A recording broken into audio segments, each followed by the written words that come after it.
el rancho, yo no sé cómo es el tema. No, es que está todo muy caro acá. Acá la inflación sí nos quiere matar. Bueno, acá, de acá no se puede llevar nada. No, yo sé, profe. Cuídense mucho. Un buen día Bendiciones, para profe todos. Edgar, bienvenido y adelante. Muchas gracias. Bueno, muchas gracias, profe Yudeli. Muy buenos días. Buenos ¿Tú días, eres profe. Kenny? Sí, señor. ¿Cómo estás? Bien, bien, sí, señor. Gracias a Dios, bien. Ah, bueno, perfecto. Pregunta, ¿tuvieron ustedes inconvenientes para poder salir cuándo es que hemos dejado el examen? El 7, el 6 y el 7, que vi que nadie presentó el examen. Profe, nosotros no teníamos ni idea que había examen ese día. Toca ponerle cero, profe. ¿Su merced está grabando la sesión? Sí, señora. Ah, listo, vale. Muchas gracias. Porque los otros jóvenes de la otra estructura no se pudieron conectar porque tienen dañado el computador, entonces para que por favor se las suba. Sí, sí, no, todas las sesiones han sido grabadas de captura de pantalla con sonido. Es que realmente nosotros estábamos trabajando, era lo del ensayo. Nosotros no. Uy, pero el ensayo eso era para la semana pasada. ¿Era para cuándo? Pero es que por lo menos por mi parte la semana pasada. Bueno, muchachos, no importa, tranquilo. Que no hubo se un preocupen. problema en mi patio grande. No, yo sé que pues han habido algunos problemas de conexión. No pude salir, y casi nadie, porque cuando eso pasó, sí, como que restringieron las salidas de todo el mundo. Porque no se preocupen, es que pues me pareció muy extraño que nadie lo presentó. Incluso creo que contigo alcanzamos a hablar, Kenny, tú no estuviste la sesión pasada. Exacto, que eso fue la semana antepasada, hace 15 días, la sesión pasada estuve con otro... ¿Conmigo, profe? Contigo, sí, correcto. No te veía, solo veía la gafita. Ahora sí. Entonces no se preocupen, muchachos. Yo voy a prorrogar entonces el examen, como les dije, pues yo siempre dejo 2 días precisamente porque sé que existen problemas, sé que existen de pronto inconvenientes muchas veces de conexión o de permisología, ¿listo? Sí, ustedes me dirán esos 2 días, entonces, ¿cuándo les queda como más fácil? Díganme ustedes, no, el profesor. Pues, profe, si quieres, pero ¿y sobre qué es el examen? El quiz es sobre la lectura. El quiz es sobre la lectura, lo que hemos visto, lo que está, digamos, en este momento en el aula virtual. Entonces, sobre el recorrido histórico que ha tenido la historia económica, política. ¿Y el capitalismo?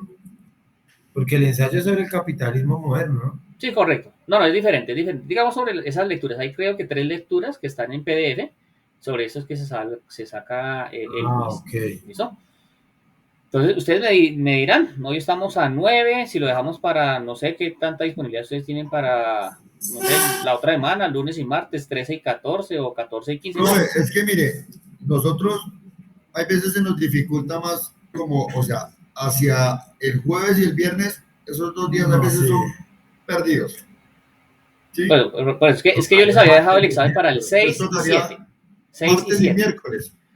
Entonces, por eso les digo, díganme lunes o martes o miércoles, la fecha que quieran. Martes y miércoles, profe. Martes y miércoles, listo. Entonces lo voy a cuadrar para que se presente día martes 14 de junio y miércoles 15 de junio. ¿Listo? Para que, por favor, cuando se conecten pues, los otros compañeros, porque tengo 5 personas en el curso, pero solo los distingo a ustedes 2. Listo, profe. Listo, para que por favor lo comentemos. Si ya no hay más oportunidad, ya 14 y 15, quien lo presentó. ¿Listo? Listo, profe. Listo, así quedamos la semana pasada. Entonces recordemos que hicimos, creo que no tuvimos charla sincrónica. Nos tocó hacer pues un encuentro, darle pues parte de las características de lo que íbamos a realizar y generar entonces un video. Es importante, muchachos, yo estoy dejando los videos muy juiciosamente, máximo un día después de que se generen, hay que verlos, pues no estamos haciendo sesiones muy largas, precisamente, media hora, máximo 40 minutos para que ustedes por favor lo miren y no tengan, digamos, como ese bache o ese vacío, ay, pues machica, ¿qué habrán hecho si yo no puedo asistir? Recordemos que pues sabemos también y entendemos que en algunas oportunidades ustedes están con situaciones de que no pueden salir, de que pronto hay problemas de conexión, entonces cuando ahí así sea solo uno, se hace la charla, la tutoría. Si no hay nadie, pues se deja grabar. ¿Listo? Entonces, para que por favor lo tengamos en cuenta, voy a compartir mi pantalla, muchachos.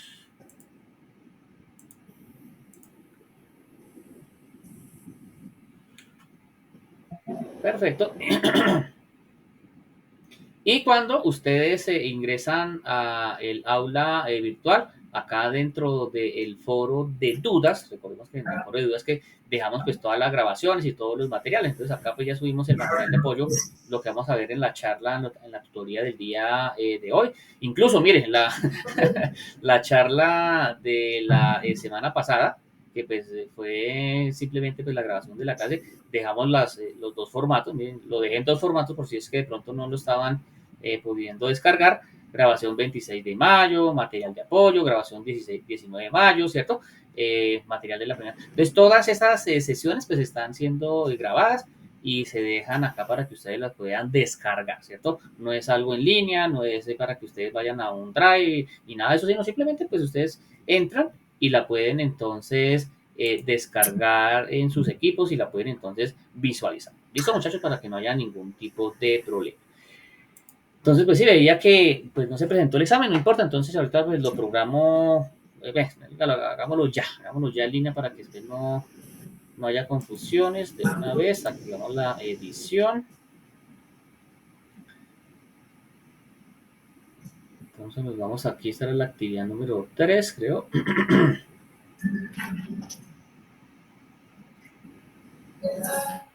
Que era el quiz. Entonces acá vamos a editar el quiz.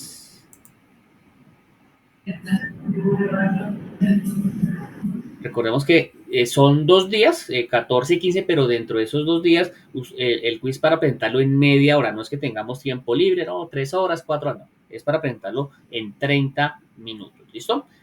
Y aquí en temporización, entonces vamos a decir que se abra el cuestionario el 14 de junio desde las 00 horas hasta el 15 de junio hasta las 11:55 de la noche, 30 minutos. Listo. ¿Cuántos intentos? Uno solo. Uno solo. Entonces hay que, son cositas muy fáciles, son básicas. Entonces hay que, pues, cada pregunta, pues, echarle su análisis. ¿Listo? Listo, ya quedó entonces aquí adecuado. Bueno, profe. Listo. Con respecto a las actividades, arrancaríamos actividad 3. No, 2. No, recordemos que existen unas actividades que son evaluativas y existen otras que son de comprensión. Después del quiz, la actividad número 4 es una actividad de comprensión. Es una tarea como cuando uno dice, bueno, muchachos, investiguen sobre esta cosa, hagan esto. Recordemos que cuando se habla de que hay que hacer trabajos colaborativos en grupo, no todos absolutamente de forma individual. ¿Listo? Entonces, sobre la siguiente actividad sería la actividad número 5, que ya es de la siguiente unidad. De esa actividad, pues hablaremos ya la siguiente sesión. ¿Listo? Entonces, por el momento, quiero que se concentren en las lecturas. Profe, que nos perdimos, profe. O sea, hemos hecho la 2, que es el ensayo, ¿cierto? La 2 es el ensayo y van a hacer la 3, que es el quiz. Ah, ok. Okay. Y ahí sigue no la más, 4. no han hecho más. Ni siquiera han hecho la 3. No, sí, profe. La 3 que vamos a hacer el 14 y 15. Por la cartilla. Ajá, correcto. Por la cartilla. La actividad número 4 es de comprensión. Listo. Entonces, recuerden, las actividades de comprensión no son evaluables, no son calificables, pero hay que hacerlas. Okay. Son tareas.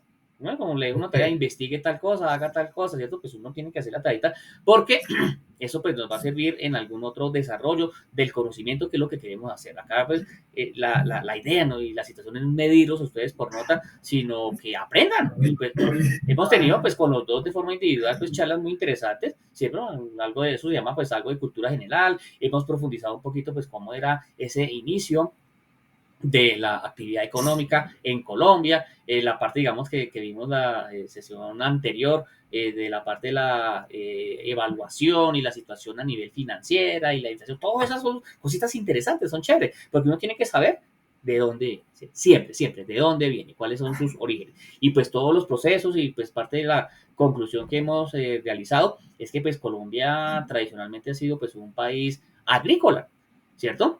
En algún momento, pues fue uno de los rubros más importantes que se generó a nivel de PIB. Luego, pues empezaron pues las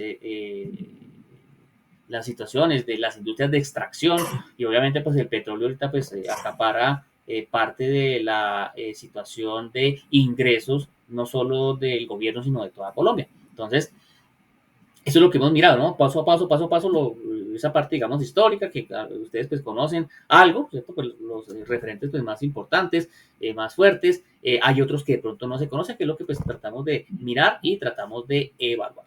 Entonces voy a presentar, esto lo alcanzamos a ver la sesión antepasada, ¿cierto? Venga, esa presentación. Acá lo paso rápidamente. Empezamos pues ya en la unidad número 3, análisis y desarrollo del crecimiento de los sectores económicos a lo largo del siglo XX, entre otros, agroindustria, minería, manufactura y la parte a nivel de servicios. Esto ya pues lo vimos. Ojo, hay que ver los videos, muchachos, que esto ya está dentro de las grabaciones anteriores, ¿no?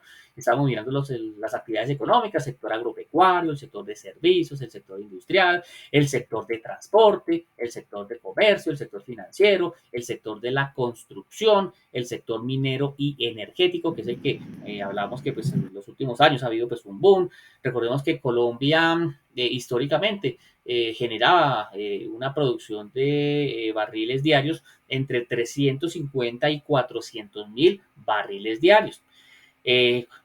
Llegaron situaciones, Ecopetrol hizo una inversión fuerte, no crea, la crisis que tuvo pues Venezuela nos sirvió, nos ayudó. Muchísimas personas que trabajaban en esa industria en PDVSA, cuando fueron sacadas por el gobierno del entonces presidente Hugo Chávez, pues se vinieron a trabajar aquí a Colombia. Y gracias, bueno, a muchos factores, hubo un boom y alcanzamos a llegar hasta el 1.100.000, 1.100.000 barriles diarios de petróleo. Eso es, digamos, el boom más fuerte que hemos tenido en nuestra historia a nivel de producción. Ahorita pues ha bajado por otros factores, más o menos estamos entre 820, 850.000 barriles diarios de petróleo. Entonces ustedes pónganse a multiplicar 850.000 barriles por, en ese momento pues el precio del Brent está aproximadamente en $110, ¿no? ¿Cuánta platica es? ¿Ah? O sea, una situación que muy difícil que cualquier otro sector lo logre igualar.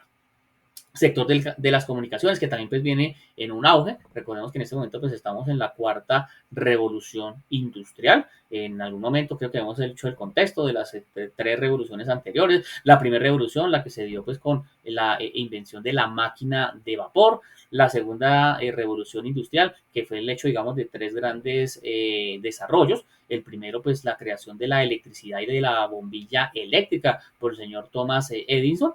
La segunda, la invención del motor de combustión interna, entonces lo que ya conocemos hoy como los motores, y que pues dio pues una situación de desplazamiento único. Pues imagínense, pues un motor antiguamente de vapor de agua es una cosa impresionante. Ahora pues se logró simplificar y eso dio pues origen al automóvil. Y la tercera causa de esa revolución industrial fue lo que hizo nuestro amigo Henry Ford, que no fue el inventor del automóvil, sino lo que inventó fue una forma de generación de un trabajo en línea y una especialización del trabajo, ¿no? Entonces llegó y cogió pues esos carros que antes eran demasiado costosos y no, pues hagamos algo muy básico, unas llantas, unas ruedas, un motor así, no sé qué, hagamos bandas transportadoras y que cada uno se especialice en hacer su trabajo. Entonces, de ahí se generó, digamos, la reducción del precio del automóvil de esa época, ¿no?, a más del 50-60%. Entonces, por eso es que se genera esa producción en serie o en línea como la tercera invención grande que generó esa segunda revolución industrial.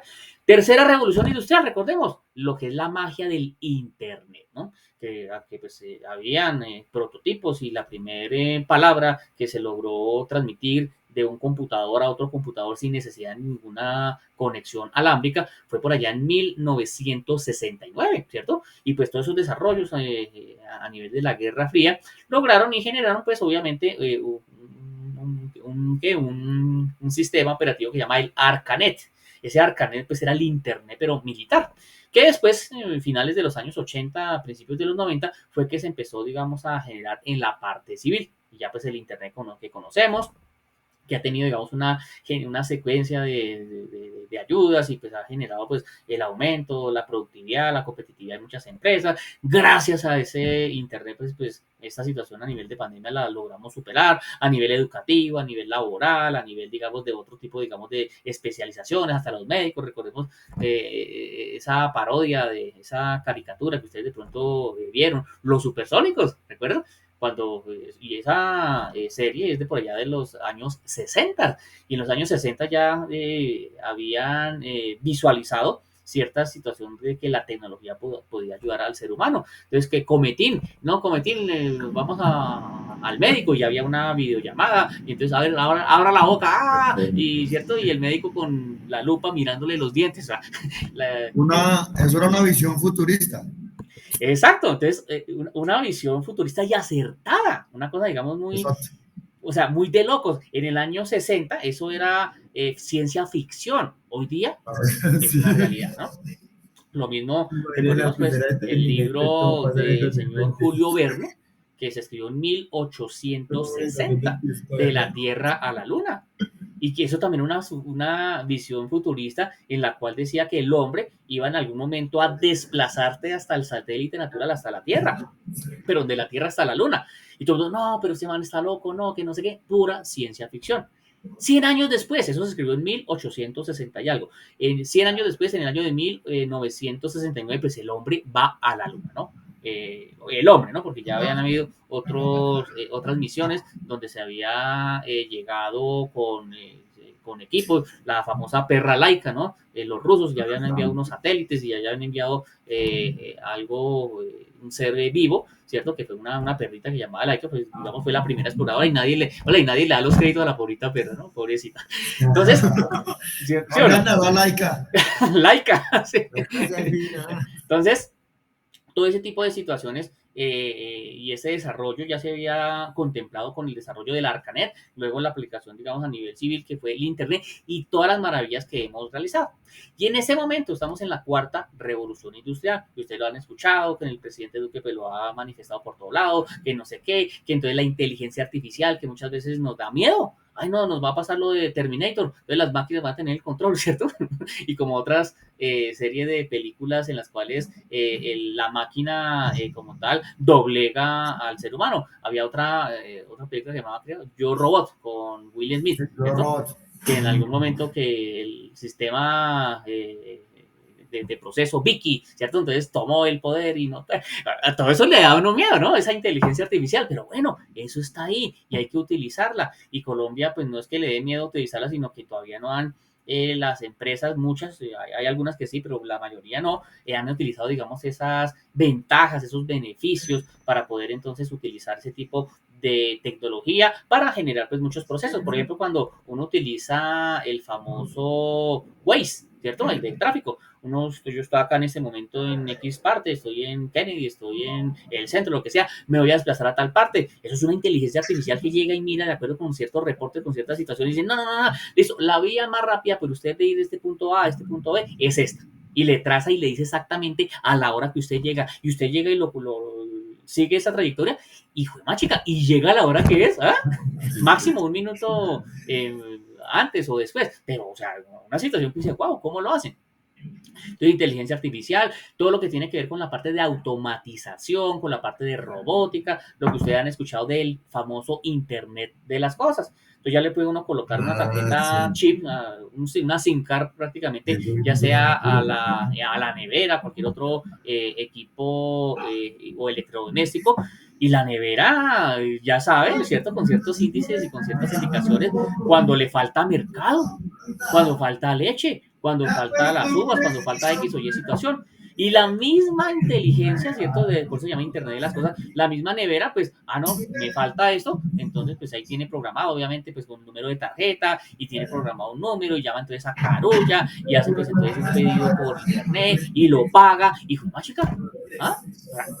esas maravillas que hoy día tenemos, no sé si ustedes han visto de pronto esos reportajes de casas inteligentes, es pura Internet de las cosas. Entonces, que listo, que yo sé que a las 7 de la mañana hay que preparar el desayuno, entonces ahí simplemente se deja listo los huevos, se deja listo pues el pan, se deja listo pues esas otras actividades, el café, y eso mismo se prende y se apaga.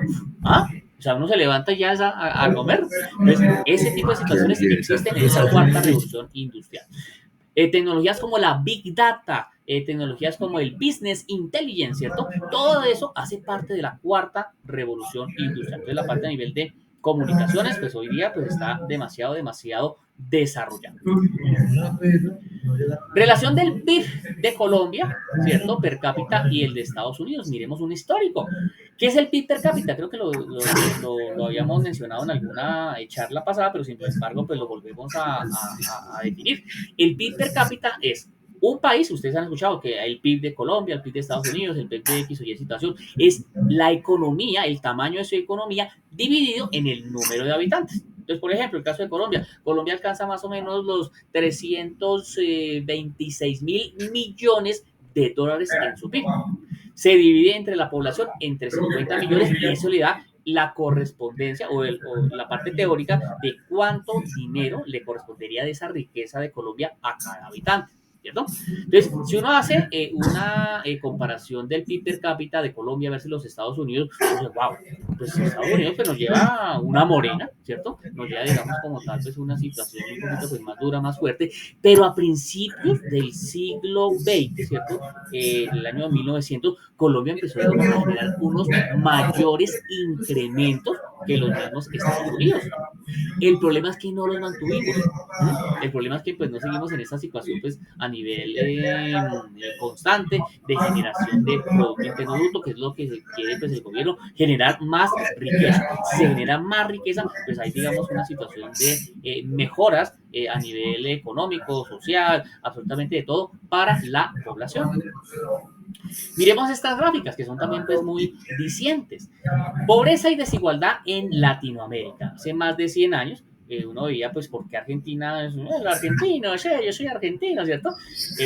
¿Por qué hablaban tanto y por qué eran, digamos, y tenían pues tanto poder adquisitivo? Sí, y Argentina pues era una especie de potencia, tenía digamos unos ingresos per cápita muy buenos, mire, superiores a Estados Unidos, Alemania, Francia, Noruega, Chile, México, Finlandia, Colombia, y pues obviamente muchísimo más PIB per cápita que la misma Colombia. Pero miremos la cifra de Colombia. En esa época, $1,495 per cápita, o sea, cada ciudadano colombiano le correspondía pues esa cifra.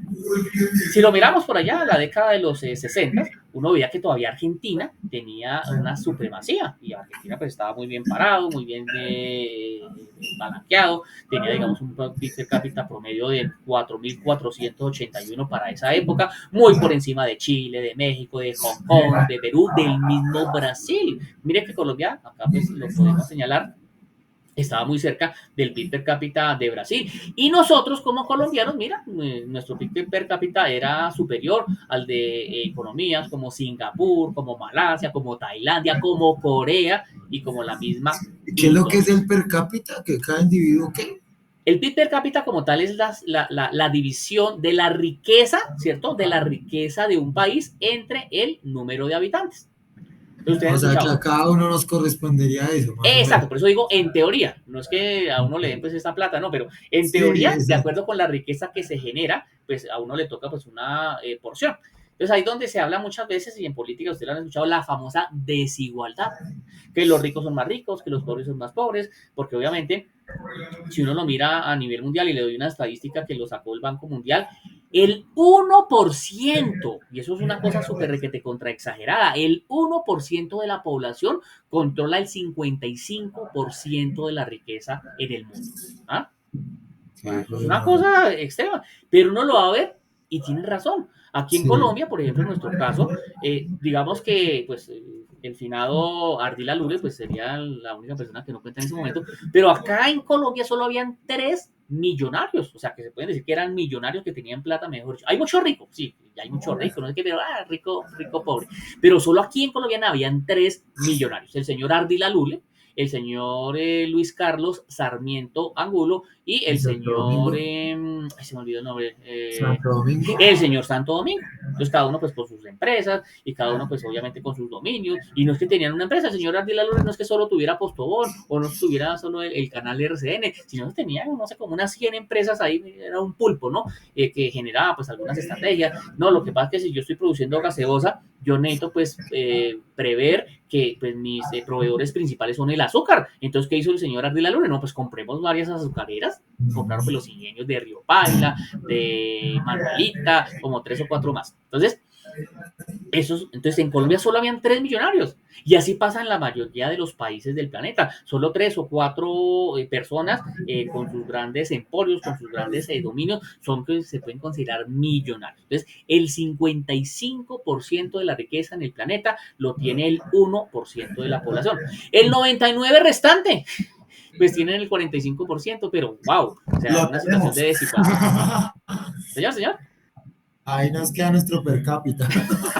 Sí, entonces, el ingreso per cápita es precisamente esa situación en la cual se toma la economía global de un país, cuánto produce la economía, y se divide entre el número de habitantes, ¿no? Entonces, para dar un promedio. Sin embargo, pues eso da muchas indicaciones de situaciones de pobreza, de desigualdad, y también pues hace comparativos entre los países. Entonces, mira la siguiente gráfica, que pues hoy cómo está esta situación.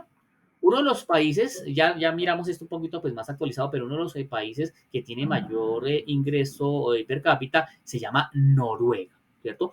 Noruega, un país nórdico, un país que pues muchos no saben porque pues digamos se ha mantenido relegado y no ha querido tener pues tantas situaciones de popularidad como los chinos, como los japoneses, como los mismos Estados Unidos, y no, ahí vamos ahí como suavecito, un país que pues tiene unas condiciones climáticas duras, muy fuertes, unos inviernos donde llegan a menos 40, menos 50 grados centígrados. ¿Saben lo que es eso?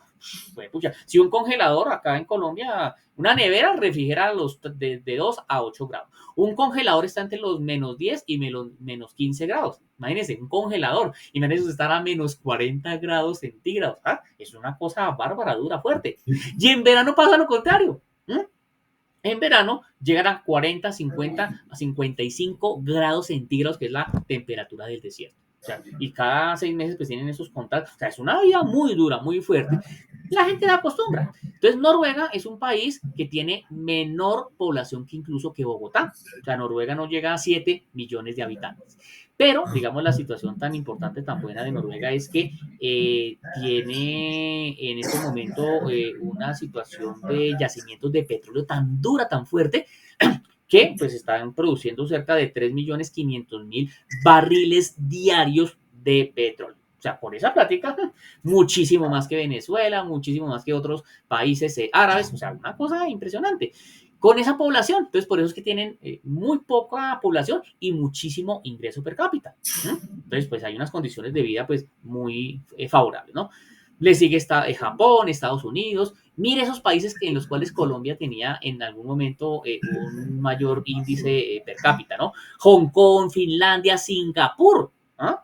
Los países europeos siempre pues han mantenido pues su estatus, Alemania, Francia, Corea, en algún momento pues, nosotros también estuvimos superiores a Corea. Y mira, Argentina en su momento también pues se durmió en los laureles, ¿no? Tenía pues unas situaciones económicas muy buenas que, al igual que Colombia, no siguieron progresando, no siguieron produciendo, no siguieron generando pues un mayor PIB, un mayor crecimiento. Por ejemplo, en un momento Argentina era el granero del mundo. Cualquier grano, maíz, trigo, sorgo, lo que sea, Argentina lo producía. Lo que hoy, por ejemplo, le ha quitado mucho mercado a Ucrania, porque a nivel, digamos, de ciertos productos agrícolas, incluso a nivel de fertilizantes, lo que ustedes han escuchado pues, de pronto en noticias, del fertilizante de la urea, ¿no? Pues todo eso, pues hay otras dinámicas y hay otros nuevos líderes que ya no tanto es Argentina. Entonces Argentina también se plasmó con otros problemas sociales, con unos gastos, con una situación de corrupción, y mire, no siguió creciendo. Hubiera crecido, se hubiera mantenido en esa parte de arriba, pues la situación es que pues Argentina sería pues, un video pues, impresionante. Pero desafortunadamente ya situaciones políticas, de gobierno, etc. Sin embargo, pues sigue siendo mejor que México, que Chile, que Malasia, Tailandia, Perú y Colombia. ¿No? Colombia por allá relegada. Hemos tenido, sí, hemos crecido, pero un poquito. Y la idea no es crecer poquito, la idea ¿qué es? Crecer ya, crecer, mejor dicho. Si uno mira, pues precisamente el caso particular de Colombia, ¿no? El ingreso per cápita mirado y distribuido, pues, con otros países, una relación que pues, tenemos acá de 1950 a 1973, pues uno pues, ve esos países como Japón, que ha tenido unos crecimientos promedio del 8%, una cosa pues buenísima. Italia el 5%, Alemania el 5%, Francia 4%, Bélgica 3.5%, Noruega pues no ha crecido mucho, pero pues con todo el petróleo que producen, Suecia, Gran Bretaña, Suiza, el mismo Estados Unidos. Los países de América Latina pues han estado relegados. Mira, el Brasil es el que más ha crecido, pero solo un 3.76%, junto con México el 3.08% y Colombia en promedio, la tasa de crecimiento del Producto Interno Bruto ha sido del 2.32%, y Chile en esa época, ojo, estamos hablando de 1950 a 1973, ¿no? Chile en esa época solo el 1.19. Recordemos que Chile también pues, tuvo una situación dura, fuerte, un capítulo que pues en algunas situaciones pues, le fue muy mal en derechos humanos, pero a nivel económico le fue muy bien, y fue cuando asumió el señor Pinochet, ¿cierto? Hizo golpe de Estado y bueno, hizo pues situaciones de derechos humanos, un poco de barbaries, pero pues le dio un crecimiento importante a Chile, ¿no? Que otras economías en esa época, ojo, 1950, 1973, quiero que miren ese contexto. China no crecía mucho, China pues el 2.1, Corea del Sur sí venía creciendo bien, el 5.2, Taiwán 6.2%, Hong Kong 5.5, Singapur sí 4.3, o sea, unos crecimientos promedios muy buenos, ¿cierto? Que Colombia debió mantener pues toda esa situación a nivel histórica y ese crecimiento que empezamos a generar desde el año 1900, mantenerlo, lo hubiéramos mantenido en este momento pues sería otra la historia, ¿no? Si miramos otro contexto, 1973 a 1996, entonces los mismos países, los líderes, Noruega, Italia, Japón, con unos crecimientos, digamos, importantes, interesantes. Los países de acá de América Latina, Colombia, mire, uno de los que más creció, pero tan solo el 1.86%. Ok, crecimos, pero muy poquito. Crecimos más que Brasil. ¿Cómo es que dicen muchas veces? Mal de muchos, consuelo de tontos. Eso no nos sirve para nada. Decir, es que crecimos más que Brasil. Pero miren, seguimos todavía en la inmunda, en la cochina, en el enojo, en el suelo, en los rines.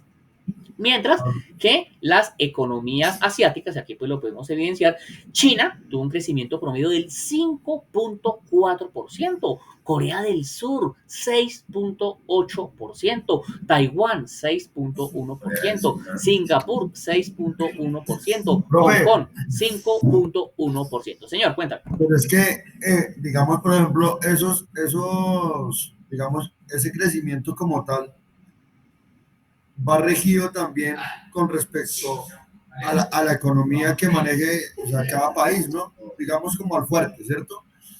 Digamos, por ejemplo, en los transcursos, digamos, por ejemplo, en el auge que Colombia tuvo, digamos, en los años 80 y 90, que yo creo que fue como el auge de la economía en Colombia, en muchos aspectos. El crecimiento de Colombia ha venido creciendo a raíz de qué, o sea, de las políticas como tal o con respecto al conflicto o qué es lo que detiene tanto el crecimiento en Colombia. Uy, excelente pregunta. Digamos que no hay un solo factor, hay muchos, hay múltiples factores, ¿no? Corrupción, malas políticas del gobierno. Por ejemplo, estos países asiáticos. Los tratados de libre comercio, ¿no? Tratados de libre comercio, y ya vamos a ver eso. Por ejemplo, los países asiáticos han invertido muchísimo en ciencia, tecnología e innovación. Colombia solo invierte, creo que es el 0.17% de su PIB para ciencia y tecnología. Los países asiáticos están invirtiendo en promedio el 3% de su Producto Interno Bruto en ciencia y tecnología. China invierte el 4%, es el país que más invierte en ciencia y tecnología, ¿no? Haciendo patentes, buscando nuevos productos, haciendo pues, nuevos registros de ciertas cosas, muy por encima incluso de Estados Unidos. Estados Unidos, que es la economía pues, más grande y más potente del planeta, invierte cerca del 2.5%, Japón el 2.5%, la mayoría de países europeos invierten el 2% de su Producto Interno Bruto en ciencia y tecnología. Acá mire el 0.17%. Pero el promedio de Latinoamérica también es muy bajito. El promedio en Latinoamérica es más o menos el cerca del 0.27%. 0 punto, ni siquiera el 1. Hay dos países en este momento a nivel Latinoamérica que están impulsando la inversión en ciencia y tecnología, que es Uruguay y que es Panamá. Recordemos el caso de Panamá. Panamá, que su canal de Panamá lo hizo Estados Unidos por allá en el año de 1904. Y pues cuando terminó su trabajo, el convenio con Panamá es que ellos lo iban a administrar durante 100 años, o sea, iban a tener las regalías del canal de Panamá durante 100 años. Entonces, durante 100 años, pues los gringos, pues todo lo que, pues, la plática del peaje del canal, pues le iba para ellos.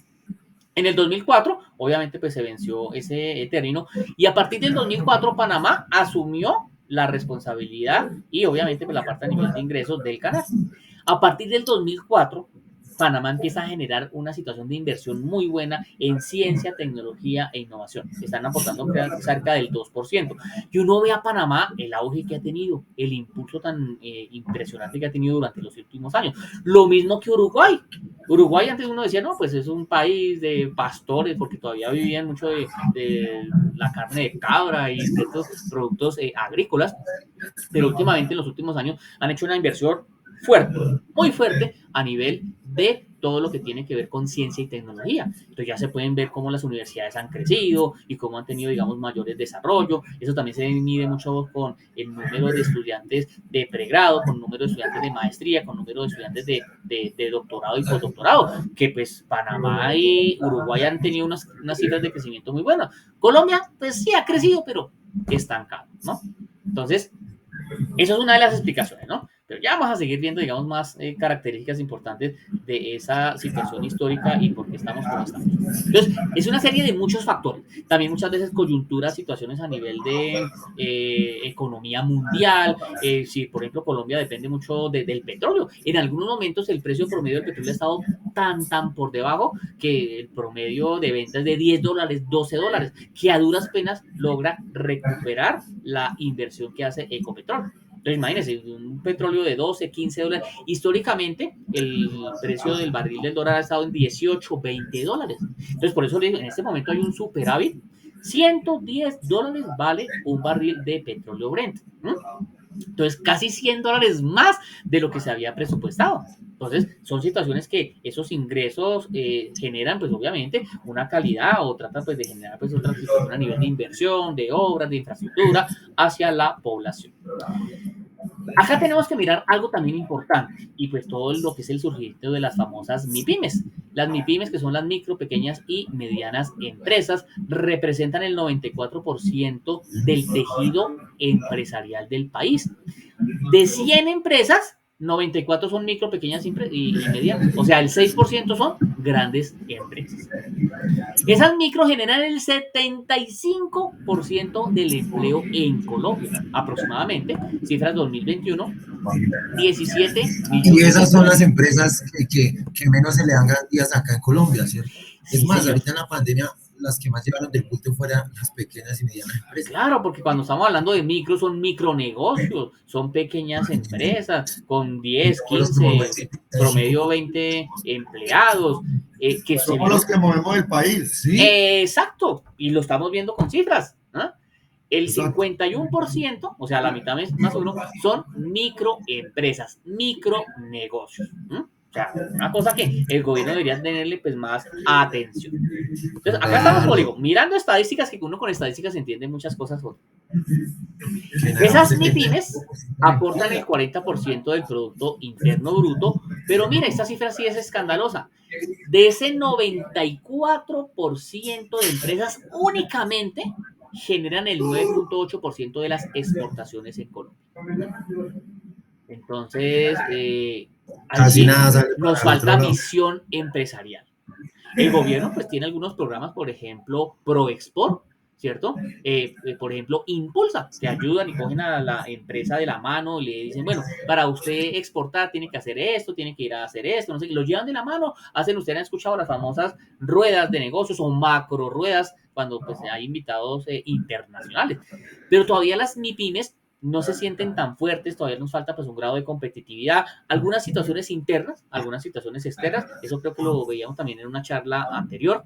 La infraestructura de Colombia está todavía mal. El precio promedio de transporte de carga por kilómetro en Colombia es uno de los más altos, de los más costosos en todo el planeta. Aquí no se desarrolló una infraestructura a nivel de trenes, a nivel de férreo, estamos en la inmunda. En Bogotá solo hay el famoso tren de la Sabana y funciona los domingos ahí para de turismo, pero no, en la mayoría de países desarrollados existe, digamos, una situación de infraestructura a nivel ferrovial muy buena, muy buena. Hombre, pero, o sea, ahí no influye, digamos, por ejemplo, en el territorio nacional, porque yo creo que eso fue uno de los grandes baches que no supieron manejar, fue, digamos, por ejemplo, el relieve colombiano, ¿sí? Porque es que, digamos, por ejemplo, si uno va y mira Suiza, si va y mira esos países no son Son de planos. de eso, son llanos, ¿sí? Aquí en Colombia esa infraestructura hubiera sido muchísimo más compleja con respecto al relieve colombiano, digamos, por ejemplo, nomás para ir uno de aquí, digamos, a Medellín, tiene que pasar por un sinfín prácticamente Por dos cordilleras. Exacto. Pero yo pienso, profe, que eso es más de temas de gobierno y de planeación. Exacto, es un mix. Es un mix. Porque sí, efectivamente, la geografía, el relieve colombiano afecta, pero tampoco una política de Estado, ¿cierto? Y hay muchos otros países, por ejemplo, Estados Unidos. Estados Unidos también tiene unas zonas donde existen ciertas montañas duras, fuertes. Hicieron túneles, rompieron la montaña. O sea, hay muchas otras formas de cómo generar esa conexión y esa red ferroviaria. En India, ustedes han visto que, bueno, que han habido pues últimamente pues muchos, no me acuerdo cómo es el nombre técnico, descarrilamiento, ¿no? Que va el tren y por venir a altas velocidades, bueno, se descarrila el tren, no sé qué.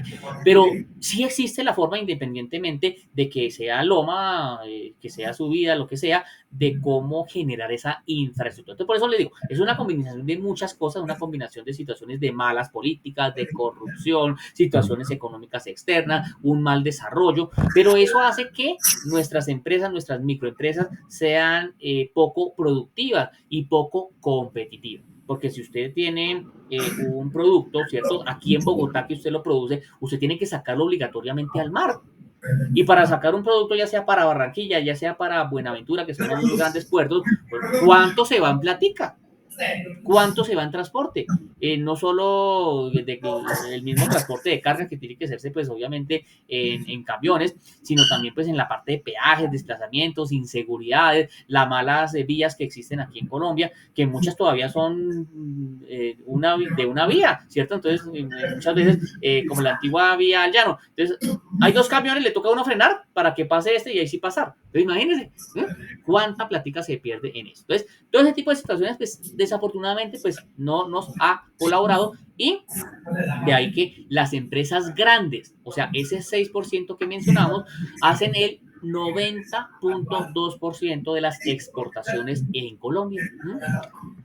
Sigamos, muchachos. Y este era el cuadrito que les quería mostrar para ya finalizar. Ya van a ser las 12. Uy, sí, ya van a ser las 12 y el resto de slides los vemos la siguiente sesión. Entonces, el PIB de Colombia antes y después de la globalización. Y acá pues nos damos una situación de sorpresa impresionante. ¿Cómo era Colombia antes de la famosa apertura económica? Uno de los sectores más grandes e importantes era el sector agropecuario, silvicultura, pesca y caza. Representaban en el año 91 el 22.3% del PIB nacional. Señor. Qué pena. ¿Qué es la silvicultura? Ok, ustedes, digamos que dentro de la situación agropecuaria, ustedes han visto que también existe una situación de generación de cultivos, ya sea y se llama cultivo, la palabra técnica, cuando usted cultiva gallinas, ¿cierto?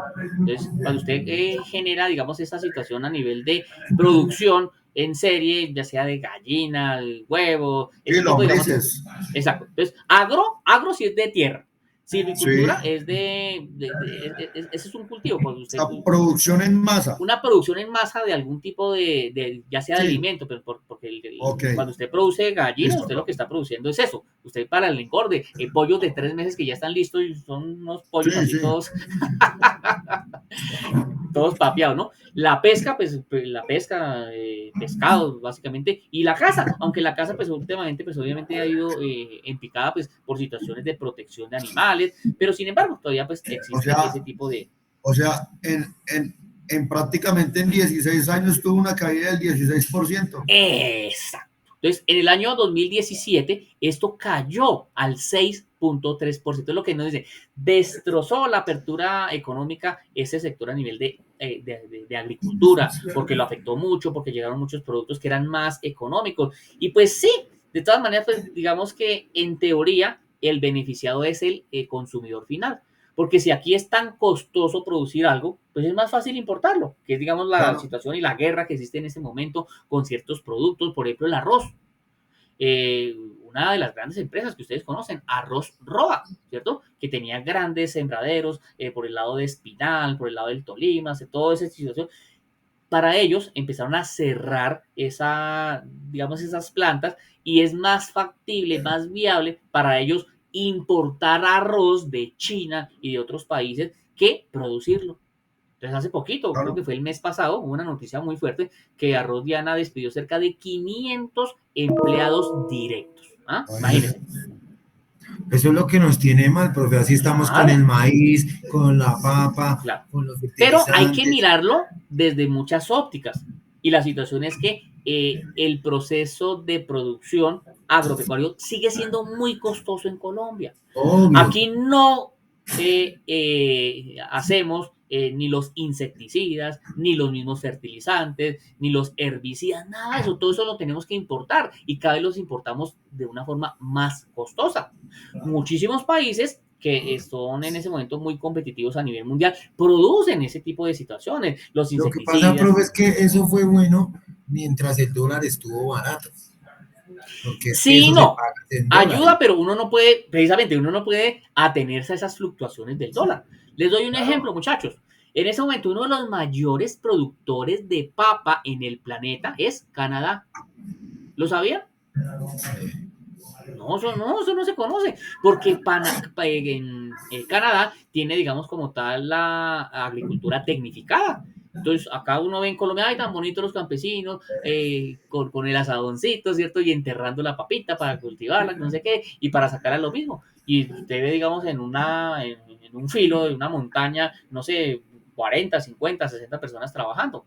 ¿Cuánto se va en platica? ¿Cuánto se va en el pago de cada uno de esos obreros? Canadá no, pues Canadá tiene una ventaja que tiene pues una situación también de geográfica pues muy plana y tiene pues una desventaja que por ejemplo acá en Colombia nosotros podemos generar 2 cosechas de papa al año. En Canadá solo una, porque en invierno no se puede sembrar ni puechiras. Claro. Pero ellos siembran de una forma tecnificada. Ellos producen sus insecticidas, sus herbicidas, sus fertilizantes. Y más encima, generan unos subsidios para las personas, para los campesinos que siembran la papa. Entonces, claro, Es que, o sea, eso se vuelve una cosa demasiado, demasiado barata. En algunos estudios que hizo en algún momento, creo que pero es que tiene que fue ganar Petro, profe. ni política, ni religión, ni fútbol. Mucho cuidado que el voto es secreto. Es que... Ni política, ni religión, ni fútbol. Entonces, se hizo un estudio donde traer un bulto de papa, ojo, un bulto de papa desde Canadá en avión y traerlo aquí a Bogotá, costaba de 10.000 a 12.000 pesos. Por eso, entonces, acá Producirlo cuánto le... acá sale como por 40 y pico de mil. Exacto. O sea, no somos competitivos. Ah, no, que es que en Sí. Colombia se producen papas muy ricas, que la papa sabanera, que la papa pastusa, que la papa no sé qué, que la R12, que la única, que no sé qué. Pero es que en el mundo no hacen caldos de papa. En el mundo se consume la papa para hacer la famosa papa frita o patata frita. Las papas a la francesa. Para eso, por ejemplo, acá hay una empresa muy grande, una empresa multinacional que se llama McCain. ¿La han escuchado? McCain. La rapipapa, la rapiyuca y otro tipo, digamos, de producto. Entonces, para ellos, esa rapipapa no es papa colombiana, es papa industrial. Ah, si usted hace un caldo con papa industrial, pues no le sabe muy bueno, no le sabe como el sabor de una papa sabanera o de una papa pastusa. Pero como le digo, en el mundo de mi papa no. colombiana. Sí, en eso sí, pues, pero Yo no cambio calidad es por que la papa cantidad. no la pagan por sabor. La papa la pagan es por lo que pese. Y hay unas papas, son creo que raza única, algo así. O herreos, unas papas así grandísimas. Una papa puede pesar 4 libras. De ahí cuántas papas a la francesa sacan. Es la que compra o la que hace McDonald's. ¿Ustedes qué creen que esa papa de McDonald's es una cosa larguísima? Y para que uno tenga una papita frita chiquitica así de larga, pues tiene que ser una papota grandota, ¿no? Entonces, Colombia no es competitivo y no solo es, como les dije, por decirles un ejemplo. Pero así como no somos competitivos en la papa, en la mayoría de productos agrícolas tampoco lo somos. Entonces el gobierno, pues con sus situaciones de tratado de libre comercio, lo que ha generado es ha blindado, digamos, ese sector para que no entre en cualquier producto y pues entre a competir, porque ahí sí mucho descabezan pues a tantos campesinos que viven de esa labor.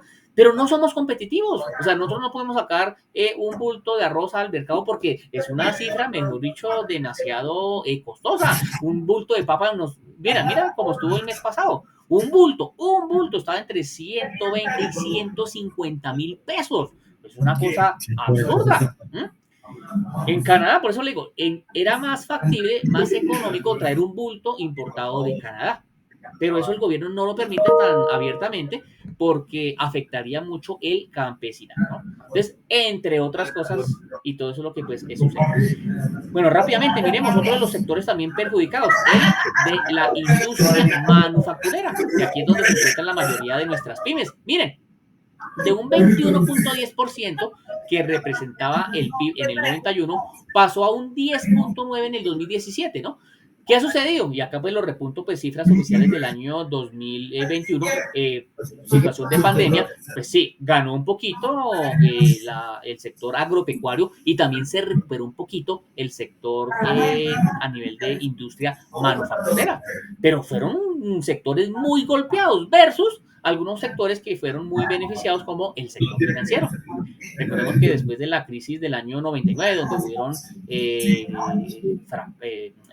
quiebras de bancos, fusiones, adquisiciones, el gobierno fue cuando se inventó el famoso, en su momento era el 1 por 1000. Al año siguiente, no, lo que pasa es que en el año 2000, recordemos que fue el terremoto de Armenia, y pues la recuperación, no, dejemos ahora el impuesto del 2 por 1000 para esa plática de esos recursos, pues hacer la recuperación de Armenia y de algunas zonas del departamento del Quindío. Luego dijeron, no, pues, ¿sabe qué? Dejemos ese impuesto permanente porque dejémoslo en 4% y que sea permanente. Entonces, eso ayudó al sector financiero y mira, tuvo un crecimiento para el año 2017 del 21% y pues tuvo un pequeño receso para el año 2021 del 17%, eso porque los bancos no prestaron, y eso sí ustedes lo saben, en plena pandemia el banco no prestaba. ¿Cómo le va a prestar a ustedes si estamos en crisis, estamos en pandemia, la mayoría de sectores están en la inmunda? No, lo que hicieron los blancos fue blindarse.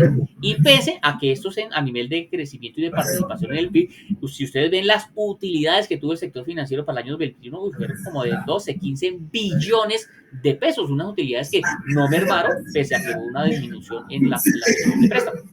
Y lo mismo, los servicios comunales, sociales y personales, ¿cierto? Todo el sector de servicios que pues ha tenido, digamos, un crecimiento importante. Acá entra parte de lo que es el turismo, del 13% en el 91, 15% en el 2017 y hoy día ocupa un 20% del Producto Interno Bruto.